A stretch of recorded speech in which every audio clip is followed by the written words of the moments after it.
నమ్ముకున్న సిద్ధాంతం కోసం పనిచేయనికే కంకణం కట్టుకున్నవాడిని. అందుకే నేను ఏదేమైనా సిద్ధాంతానికి అంకితమైన భావనతో పనిచేస్తాను. ఆర్ఎస్ఎస్ భావాలు మీ అణువును ఉంటాయా? అణువును ఉన్నాయి. నేను 1980లో నేను 5th క్లాస్లో ఉన్నాను. 5వ తరగతిలో ఉన్నప్పుడు నేను స్వయం సేవగా జాయిన్ అయినా, బాల స్వయం సేవ 1980లో.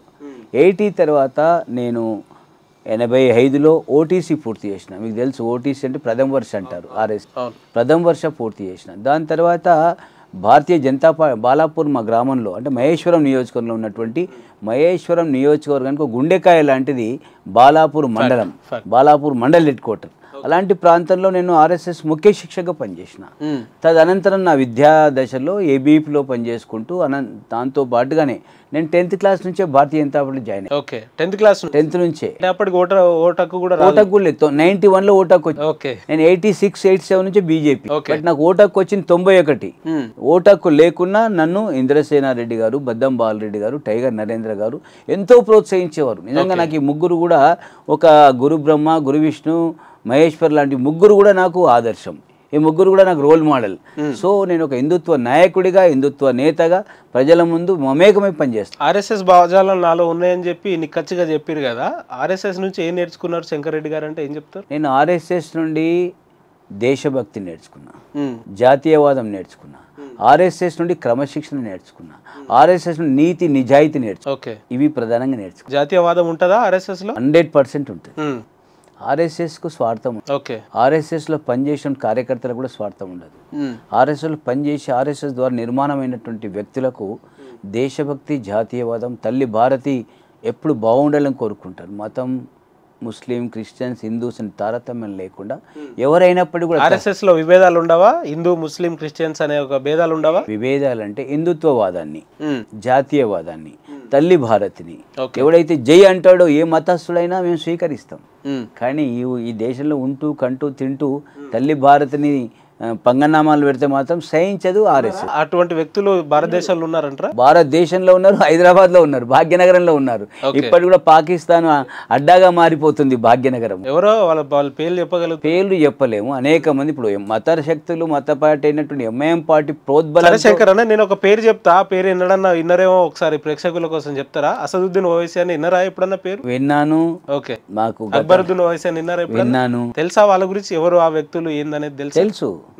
వాళ్ళంతా కూడా జాతి వ్యతిరేక శక్తులు, మత శక్తులు, మతోన్మాదులు, మతతత్వం ఆధారంగా రాజకీయాలు చేస్తూ హిందూ ముస్లిం మధ్య చిచ్చు పెట్టి రాజకీయ పబ్బం గడుపుకొని వేల కోట్లు ఈనాడు కొమ్ము కాసుకొని సమాజం మీద పెత్తనం చెల్లించిన వ్యక్తులు. శంకర్ అన్న, మీరు ఏ విషయానికి వచ్చేసరికి అనర్గళంగా మాట్లాడతారని విన్నా, కానీ ఒక్క మాట, భారతదేశం లౌకిక దేశం అని శంకర్ అన్న మర్చిపోయినట్టున్నాడు. లౌకిక దేశం అంటే చూడండి అర్థం ఏంటి? ప్రతి మతాన్ని గౌరవించి అందరి సమానంగా చూసి అందరినీ కూడా ఒకే పద్ధతిలో చూసేటువంటి తత్వమే లౌకికవాదం. కానీ లౌకికవాదానికి హిందుత్వానికి తేడా ఏముంది? హిందుత్వం అంటే ఏంది? సుప్రీంకోర్టే చెప్పింది. హిందుత్వం అంటే ఒక మతం కాదు, జీవన విధానం అని చెప్పింది. జీవన విధానం అని చెప్పినప్పుడు ఇంకా లౌకికవాదం దూరం పెట్టినట్టు ఎట్లా అవుతుంది? సో హిందుత్వవాదం, లౌకికవాదం ఒక భాగమే అనేది మనం అందరం కూడా గమనించాల్సిన అవసరం. మీరు ఇతర మతాలను గౌరవిస్తారా? 100%. ఇతర మతాలను గౌరవిస్తారా? ఇప్పుడు కూడా నా ఏరియాలో రండి. మహేశ్వరం నియోజకవర్గం నాది. మహేశ్వరం నియోజకవర్గంలో ఇంద్రసేన్ రెడ్డి గారు, బద్దం బాలరెడ్డి గారు, నరేంద్ర గారి తర్వాత అక్కడ బీజం వేసింది, పార్టీని కాపాడింది కొలన్ శంకర్ రెడ్డి. కొలన్ శంకర్ రెడ్డి నాటు హిందువులతోనే లీడర్ కాలే, ముస్లింలతో, క్రైస్తవులతో. మీరు అన్ని నా ప్రాంతంలో కొలన్ శంకర్ రెడ్డి ఏంటి యాటిట్యూడ్ ఏంటి, కొలన్ శంకర్ రెడ్డి క్యారెక్టర్ ఏంటి? శంకర్ రెడ్డి నేషనలిస్టు, జాతీయవాది, హిందుత్వవాది. బట్ హిందుత్వం ఏంది? జీవన విధానం, జీవన శైలి. కాబట్టి అయినా ముస్లింలైనా క్రైస్తవులైనా అన్న తమ్ముళ్ళగా భావించి అది మనందరం కూడా సమాజం మంచి కోసం పనిచేయాలని చెప్పి భావిస్తారు. మీరు ఆర్ఎస్ఎస్ జాతీయవాదాన్ని కాపాడుతుందని మీరు అంటున్నారు. ఆర్ఎస్ఎస్ అంటేనే మతోన్మాదాన్ని పెంచి పోషించే ఒక సంస్థ అని చెప్పి ఇతర వేరే దగ్గర వింటా ఉంటాం. ఎంతవరకు వాస్తవం? ఇందులో వ్యత్యాసం ఎట్లా కనిపిస్తుంది? తప్పది. అసలు ఈ దేశంలో రాష్ట్రీయ స్వయం సేవక సంఘే లేకుంటే ఈ దేశాన్ని అనేక సంవత్సరాలు పరిపాలించిన పాలకులు ఎవరైతే ఉన్నారో వారు ఈ దేశాన్ని మరోసారి ముక్కలు చేసేవాళ్ళు. ఆర్ఎస్ఎస్ ఉన్న కారణంగా ఈనాడు ఈ భారతదేశం పరిపుష్టిగా ఐక్యంగా ఉంది. ఈనాడు మీరు చూశారు, ఆర్ఎస్ఎస్ ఉన్న కారణంగానే నరేంద్ర మోడీ దేశ ప్రధాని కాగలిగాడు. ఆర్ఎస్ఎస్ ఉన్న కారణంగానే మా స్వర్గీయ అటల్ బిహారీ వాజ్పేయి ప్రధానమంత్రి కాగలిగాడు. ఈనాడు నాన్ కాంగ్రెస్ ప్రధానమంత్రులు ఎవరైనా ఉన్నారా అంటే అది కేవలం భారతీయ జనతా పార్టీకి సంబంధించినటువంటి నాయకులు మాత్రమే. ఏ ప్రధాని అయినా కాంగ్రెస్ నుంచి వచ్చిన వాడే ప్రధాని అయ్యిండు. నాన్ కాంగ్రెస్ ఒక జాతీయవాది అయిన వ్యక్తులు భారతీయ జనతా పార్టీ కమలం పువ్వు. ఆర్ఎస్ఎస్ని నమ్ముకున్న మోదీ గారు ప్రధానమంత్రి అయ్యారు, లేదంటే అమిత్ షా గారు కేంద్ర మంత్రి అయ్యారు, బాగానే ఉంది. కానీ శంకర్ గారు మరి ఇప్పటివరకు ఎటువంటి పదవులకు వెళ్ళలేదు కదా. చూడన్నా, నేను ఎప్పుడు కూడా ఏమన్నా మంత్రి అవుతానో, ఎమ్మెల్యే అవుతానో, ఎంపీ అవుతానో బీజేపీలో చేరలేదు. ఓకే, నేను నమ్మిన హిందుత్వ భావం కోసం, జాతీయవాదం కోసం, దేశభక్తి కోసం భారతీయ జనతా పార్టీలో వచ్చిన. భారతీయ జనతా పార్టీని వ్యక్తుల కొమ్ముగాయను. భారతీయ జనతా పార్టీలో నా సిద్ధాంతమైనటువంటి కమలం పువ్వు గుర్తు కోసం పనిచేస్తా, పార్టీ కోసం, సంస్థ కోసం పనిచేస్తా. ఫస్ట్ ఈ దేశం నా ముఖ్యం, దేశంతో నా పార్టీ ముఖ్యం, పార్టీ తర్వాతనే వ్యక్తులు ముఖ్యం అనేది నా సిద్ధాంత విధానాన్ని నేను భావిస్తాను. అంటే బీజేపీ పార్టీ రాజకీయ పార్టీ అంటారా, లేదంటే అదొక సపరేట్ సంస్థ లాంటిది అంటారా, ఎట్లా అంటారు? నో నో నో నో ఈనాడు అసలు సిసలైనటువంటి జాతీయవాదంతో కూడుకున్నటువంటి నైతిక విలువలతో కొనసాగే రాజకీయ పార్టీ భారతీయ. రాజకీయాల్లో జాతీయవాదం ఉండడం ఎంతవరకు కరెక్ట్ శంకర్ గారు? అంటే దేశం కోసం దేశాన్ని ప్రేమించడం, దేశం కోసం దేశభక్తిని ప్రేమించడం, దేశం కోసం. మీరు ఎక్కడైనా ఇజ్రాయెల్ వండి, ఓకే, ఇది ఏ దేశం, మీరు ఏంటంటే ఫస్ట్ వాడు కులం చెప్పడు, మతం చెప్పడు, ఐఎమ్ ఇజ్రాయెల్ అంటాడు. ఎస్, మనం కూడా మతం ఎందుకు చెప్పాలి, కులం ఎందుకు చెప్పాలి? మీరు ఎవరంటే ఐఎమ్ ఇండియన్, ఐఎమ్ భారత్, అంతే కదా, అది చెప్పాలి. కానీ ఇక నేను పలానా పలానా అని చెప్పుకుంటూ పోతా ఉంటే వ్యవస్థ, సమాజం ఏం కావాలి, దేశం ఏం కావాలి? దేశం అట్లా మాట్లాడి అనేక వందల సంవత్సరాలు పరాయి దేశస్తుల చేతిలోకి వెళ్ళిపోయింది. కాబట్టి జాతీయవాదం అనేది చాలా ముఖ్యం. ఏ పార్టీ అయినా, ఏ కులమైనా, ఏ మతమైనా నేషనలిజం అనేది మోస్ట్ ఇంపార్టెంట్. నా తల్లి భారత్, మా అందరికి తల్లి ఎవరు? భారత్ మాత. భారత్ మాతకు నమస్తే అయినోడు, భారత్ మాత గొప్పదని చెప్పనోడు వాడు భారతీయుడు ఎట్లా అవుతాడు? భారతదేశాన్ని ఎట్లా వెళ్తాడు? భారతదేశాన్ని ఎట్లా నడుపుతాడు? భారతదేశం మీద ఎప్పుడు ఆడు మొసలు కనేరే కారుస్తాడు. సో జాతీయవాదం చాలా కీలకమని రాజకీయాలు నేను. శంకర్ అన్న, రాజకీయాలలో ఏ రాజకీయ పార్టీలు అయినా కూడా సభలు సమావేశాలు నిర్వహించే సమయాలలో వారి నినాదాలను బయట పెడతా ఉంటాం, మనందరం చూస్తూ ఉంటాం. ఇది టీఆర్ఎస్ అయితే జై తెలంగాణ అంటారు, కాంగ్రెస్ అయితే జై రాహుల్ గాంధీ అనో జై కాంగ్రెస్ అంటారు. కానీ when it comes to BJP జై శ్రీరామ్ అని అంటారు. రాముడికి బీజేపీకి ఏం సంబంధం అంటే ఏం చెప్తారు మీరు? దయచేసి మంచి మాట మీరు అడిగారు. ఓకే, ఈ సమాజంలో ఈనాడు విద్యావంతులు, విజ్ఞానులు, అనేక మంది మేధావులు గమనించాల్సిన విషయం. ఈనాడు జై శ్రీరామ్ నినాదం ఏమిటి?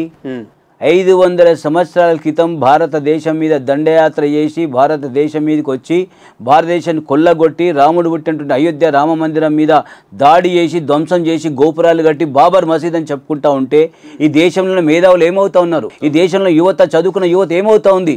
జై శ్రీరామ్ అంటే విధానం ఏంటి? ఏదైతే బాల గంగాధర్ భారతదేశాన్ని స్వతంత్రం కోసం వందే మాతరం నినాదం తీసుకొచ్చి గణేష భగవాన్ల యొక్క ఊరేగింపులు పూణేలో ప్రారంభం చేశారు, ముంబైలో ప్రారంభం చేశారు. ఆ విధానం ద్వారా భారతీయ జనతా పార్టీ కూడా జై శ్రీరామ్ అంటే ఏంది? రాముడు పుట్టిన స్థానంలో వేలాది ఉద్యమాలు జరిగినాయి, రామ మందిరం నిర్మాణం కావాలి అని. అది కట్టనీయకుండా అడ్డుపడే వాళ్ళు ఎవరు? ముస్లింలు కాదు, మన దేశంలో ఉన్న రాజకీయ పార్టీలే ప్రధానంగా. అలాంటి దాన్ని కట్టాలని జై శ్రీరామ్ నినాదం సమాజం ముందు తీసుకొస్తే అసలు జై శ్రీరామ్ ఎందుకు వస్తూ ఉంది? జై శ్రీరామ్ ఏంటి అసలు? ఈ దేశానికి బీజేపీకి, సమాజానికి, ముగ్గురికి అసలు ఏంటి సంబంధం? నేను కూడా అదే అడుగుతా. సంబంధం ఇదే. ఏదైతే పరాయి దేశస్తుడు దేశం మీద దాడి చేసి ధ్వంసం చేసి తనేదో కట్టగానే అది బాబర్ మసీద్ అయిపోతుంది, బాబర్ అయిపోతాడు. ఎవడా బాబరాడు? బాబర్ దేశద్రోహి, దేశ విచ్ఛిన్నకర శక్తి. కాబట్టి అలాంటి బాబర్ కూల్చినటువంటి మందిరాన్ని పునర్నిర్మాణం జరగాలంటే జై శ్రీరామ్, రాముడు స్థలం ఉన్నది కాబట్టి, ఆయన జన్మస్థానం కాబట్టి అక్కడ మందిరం కావాలి. కాబట్టి ప్రతి భారతీయుడికి జై శ్రీరామ్ అంటే రాముడి గుడి ఇక్కడ ఉంది, ఇక్కడ రాముడు పుట్టాడు అనేది ప్రచారం కోసం, దాన్ని వాళ్ళ మనస్తత్వం నింపడం కోసమే జై శ్రీరామ్ నినాదం. శంకరన్న, రాముడి విషయం వస్తే రాగానే ఇంత అనర్గళంగా మాట్లాడుతున్నారు కదా, కానీ అసలు రాముడే లేడు, రామాయణమే కల్పితం అని చెప్పే కొంతమంది వ్యక్తులకు మీ సమాధానం? రామాయణమే కల్పితం, ఈ మాట విన్నారా ఎప్పుడన్నా? విన్నాను. రామాయణమే కల్పితం. కొంతమంది హిందుత్వాన్ని, భారతదేశాన్ని అపహాస్యం చేయాలని, హిందుత్వ భావాన్ని దెబ్బతీయాలని కొన్ని విదేశీ శక్తులతో చేతులు కలిపి సంఘ విద్రోహ శక్తులు ఇలాంటి మాటలు చాలాసార్లు మాట్లాడారు. నేను వాళ్ళ పేర్లు చెప్పని చాలాసార్లు మాట్లాడారు. కానీ అది వాళ్ళ మూర్ఖత్వం. వాళ్ళ మన హిందుత్వం మీద పరోక్షంగా దాడి చేసే చర్యలు ఇవి.